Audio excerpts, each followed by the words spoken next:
Hello all and welcome to another Kevin Arrington video. It's Art here with my review of The Last of Us pilot on HBO Max.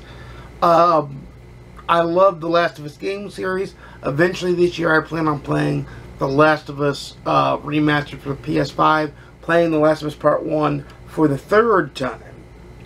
But my thoughts on the pilot are as follows. They did a wonderful job with the pilot. The prequel sequence, or the pre-title sequence scene with the men talking on the talk show was absolutely top-notchly perfect. It was absolutely on point. It set up the story in a very subtle way, very foreshadowing way for people that have never played the game but can get in the series and just want a zombie-like show. And then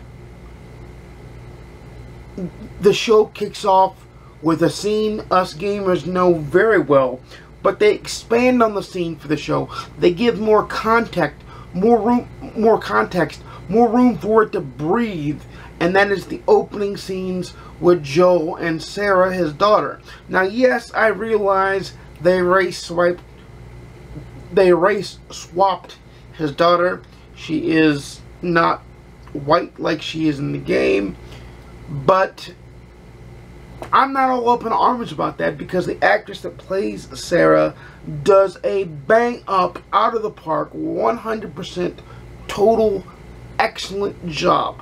And I prefer to believe that the best actress got the part for the part. And it was fun because I watched this episode with my mother, and she's very interested in the show now thanks to this episode. And she was gobsmacked by what happened to Sarah.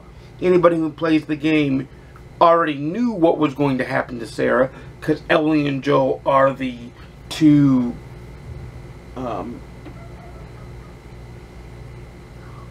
protagonists in the story. I like how it stayed lockstep in the game, lockstep with the first scenes of the game, so the gamers knew where we were.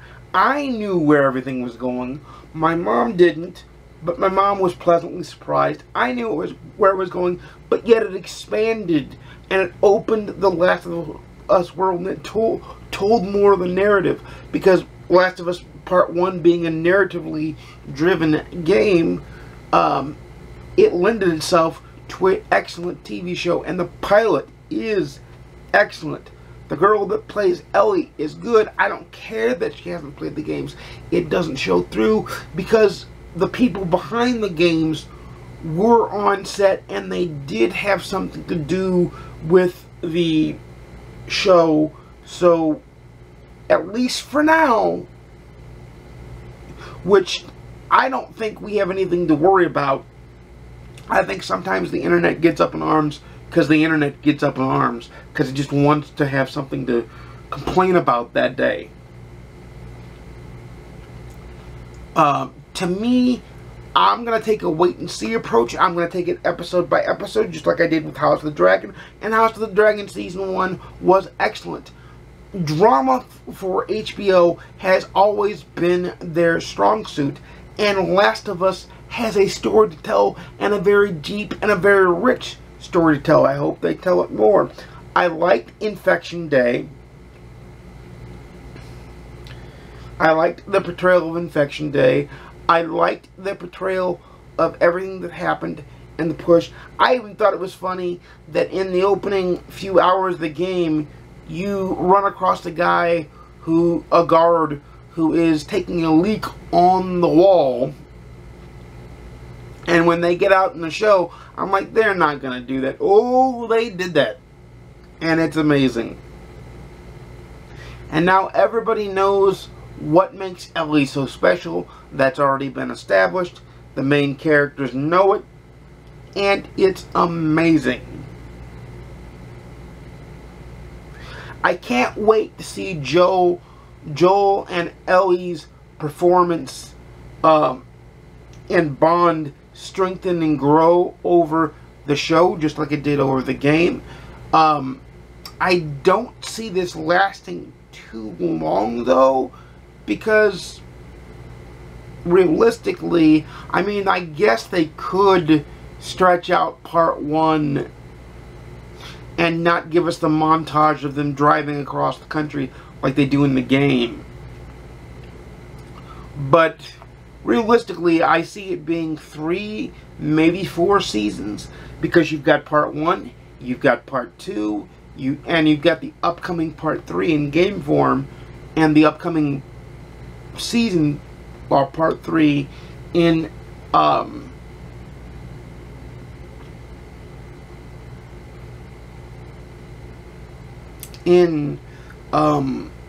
show form too. But the thing I challenge Naughty Dog is you better get part 3 of the game out before season 3 covers part 3. Like, don't be like George R.R. Martin and let the show tell the ending of your book series before you can even get your 6th book out.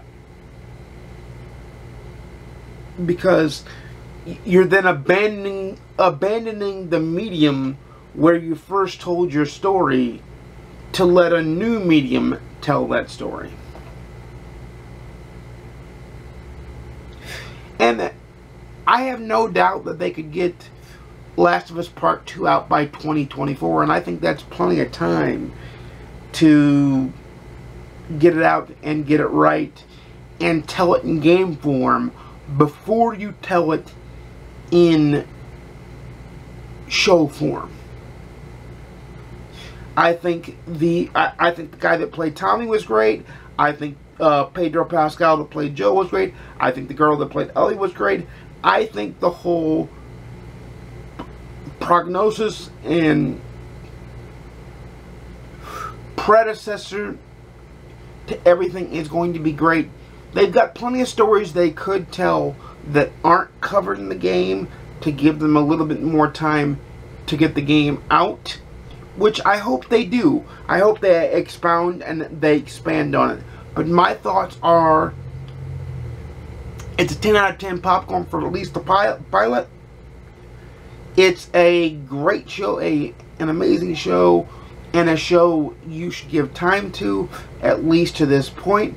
Now, I won't cover each episode. What I'm going to do is I'm going to wait until the end of the season, and then we'll review the whole season and see if it stood the test of a whole season like House of the Dragon did. But I can tell you, the pilot itself and the show, the pilot itself is worth watching, and the show, to me, is worth taking a gamble on. That's how it is. But until next time, you know I make videos every Monday, Wednesday, and Saturday, 12:30 p.m. Central, 10:30 a.m. Pacific, 1:30 p.m. Eastern. Please like, comment, subscribe. If you want to see more, please ding the notification bell to be notified when I upload a video. And also, leave in the comments down below if you've seen The Last of Us pilot or anything. And just your, no spoilers so people can see it. No spoilers, please, so people can see it. But just let us know what you think of the show so far, and whether you agree with my take or whether you're apprehensive of my take so far. But we'll review this topic once the season is over. But until next time, happy watching. I'll see you again soon, and peace.